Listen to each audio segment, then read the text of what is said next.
the thing I think that is the most important thing about literature is empathy, right? It fosters empathy. And when you spend a lot of time watching that either develop with young people or not develop, you realize that it's a big part of having an imagination. It's a big part of drawing connections. It's a big part of being curious. And Shakespeare has a way of sort of depicting every possible emotion that you could have as a human being.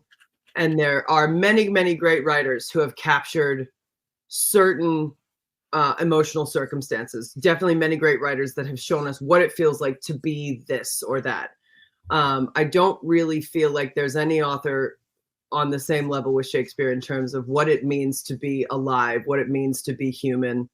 And there are just moments where I'm with my students and like we're reading Othello and we are reading about the poor love-struck Bianca who's chasing after Cassio.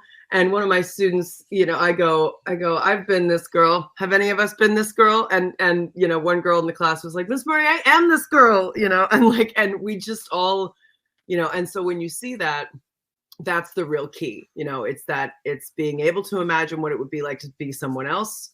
It's about recognizing something universal and timeless, that people back then are the same as they are now. And that Shakespeare has a way of conveying that in a way that I think a lot of other authors are a little bit more trapped by their time period. So even for instance, when you read Jane Eyre, there's a way of language that Charlotte Bronte has that's very analytical. It's very sort of detached. She sort of reports what's happening in a very, very lofty way. And Shakespeare is tricky to understand too. But when you see it, it's just timeless and it will always be so real, And so I think if you can get over the language difficulty, which is a real thing, which is definitely a valid stumbling block, and I think drives a lot of people away from it, then you just get to this treasure trove of just, every possible flavor, that you could ever look for in terms of what it means to have a beating heart and to be a living human being.